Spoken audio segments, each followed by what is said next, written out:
Good morning, good morning, good morning. Guten Morgen, guten Morgen, guten Morgen. We will start with 1 Corinthians chapter 15, Wir beginnen mit 1. Korinther Kapitel 15. a new chapter. Ein neues Kapitel. Dear friends, let me give you clearly the heart of the gospel. Vers 1.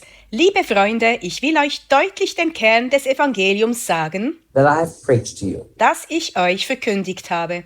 It's very interesting that Paul has talked about the gospel so much, Es ist sehr interessant, dass Paulus schon so oft über das Evangelium gesprochen hat. but now here to the Corinthians, he feels it necessary to again reinforce it. Und doch hält er es für nötig, es hier den Korinthern gegenüber noch einmal zu bekräftigen. But if you think all the things he wrote until now, Denk mal darüber nach, was er bis jetzt alles geschrieben hat. taught them about living Christian life, Er hat sie gelehrt, wie man als Christ lebt. taught them about love, Er hat sie über die Liebe gelehrt. he taught them about how to use the gift of the Spirit. Er hat sie gelehrt, wie man die Gaben des Geistes einsetzt. And now he's coming to the end of the letter. Und jetzt kommt er zum Ende des Briefes. Why does he, at the end of the letter, want to reinforce the heart of the gospel? Warum will er am Ende des Briefes den Kern des Evangeliums unterstreichen? Because the Apostle Paul was passionate to make sure the gospel is something that is a constant.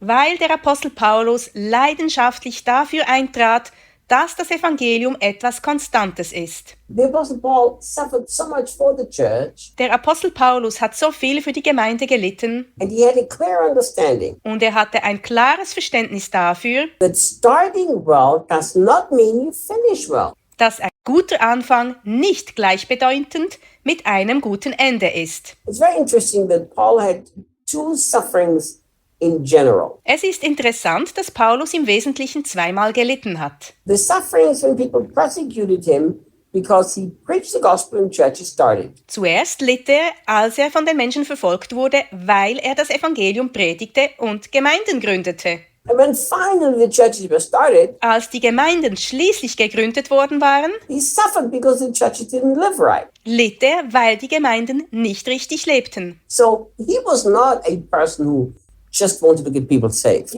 Er war nicht einer, der nur darauf aus war, dass Menschen gerettet wurden. He cared about people very deeply. Er kümmerte sich sehr um die Menschen. And many people that I've met, Viele Menschen, die ich treffe, they have excused that they don't care for people by simply saying, well, I'm an evangelist. entschuldigen sich dafür, dass sie sich nicht um die Menschen kümmern. Sie sagen, nun, ich bin ein Evangelist. My job is just to get people saved. Meine Aufgabe ist es, dass Menschen gerettet werden. It's the pastor's job to get people taken care of. Es ist die Aufgabe des Pastors, sich um die Menschen zu kümmern. Have you heard the story? Kennst du die nachfolgende Geschichte? When a pastor and an evangelist, they go out hunting. Ein Pastor und ein Evangelist gehen auf Jagd. And they go into this cabin in the mountain. Sie gehen zu einer Hütte in den Bergen. And the evangelist said, I'm going to go out there and see if I can hunt some bears. Der Evangelist sagt, ich gehe da raus und schaue, ob ich ein paar Bären jagen kann. And the pastor said, okay, I'll just chill you a little bit and then I'll go hunting with you tomorrow. Der Pastor sagt, okay, ich chille hier ein bisschen und gehe dann morgen mit dir auf die Jagd. So after about an hour, Nach etwa einer Stunde the pastor in the cabin hears the evangelist screaming, hört der Pastor in der Hütte den Evangelisten schreien. open the door, open the door. Mach die Tür auf, mach die Tür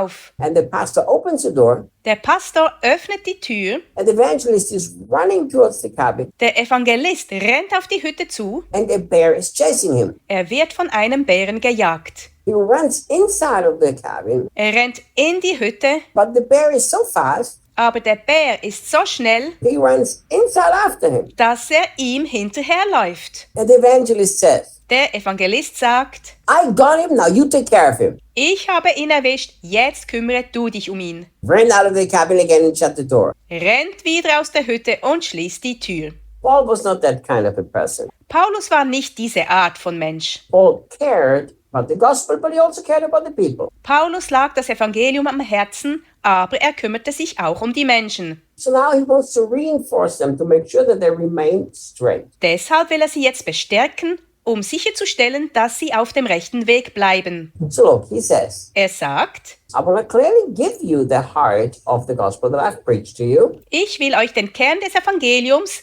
das ich euch gepredigt habe, deutlich machen. The good news that you have heartily received and on which you stand. Die gute Nachricht, die ihr von Herzen angenommen habt und auf der ihr steht. So Paul is saying to them, look, that's how I first came to you and you accepted it. Paulus sagt also, schaut, so bin ich zuerst zu euch gekommen und ihr habt es angenommen. But now you are standing in it. Doch jetzt steht ihr darin. So I personally, and I've said this here in our devotions, Ich habe hier in unseren Andachten gesagt, dass ich nicht glaube, I don't believe you can lose the salvation. dass man sein Heil verlieren kann. Don't believe that you're saved just because you're saved. Aber glaube nicht, dass du am Ende auch gerettet bist, nur weil du jetzt gerettet bist. Here he says, you have to stand in that gospel. Hier sagt Paulus, dass du in diesem Evangelium stehen musst. And Paul had compassion that people didn't only start great, but they finished great. Paulus war es wichtig, dass die Menschen nicht nur gut anfangen, sondern auch gut enden. He told the Colossians, Er sagte den Kolossern, the same way you've received Christ, you have to walk in him. so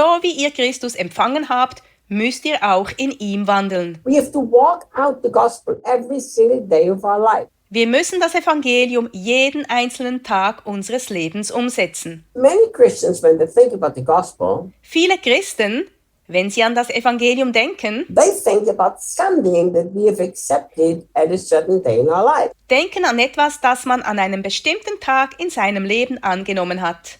I believe that's a false approach to the gospel. Ich glaube, das ist ein falscher Ansatz für das Evangelium. The right approach is our salvation started and now we walk it out every day. Die richtige Herangehensweise ist, dass unsere Errettung begonnen hat und wir sie nun jeden Tag umsetzen. That's what Paul said to the Philippians. Das sagt Paulus den Philippern. You have to work out your salvation with fear and trembling. Ihr müsst euch euer Heil mit Furcht und Zittern erarbeiten. And it's very sad when we make the gospel something that came to us one time in the past, Es ist sehr traurig, wenn wir das Evangelium zu etwas machen, das uns einmal in der Vergangenheit zuteil wurde and now we just kind of live as Christians. und wir jetzt einfach so als Christen leben. No, we've got to live in the fullness of the gospel every day of our life. Nein, wir müssen jeden Tag unseres Lebens in der Fülle des Evangeliums leben. Stand firm. Bleib standhaft. Think how many people were passionately in love with Jesus when the gospel first came to them. Überleg mal,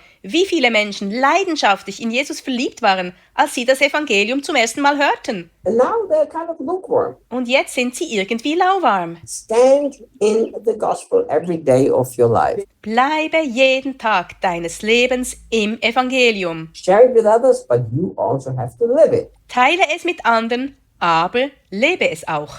See you guys tomorrow. Bis morgen.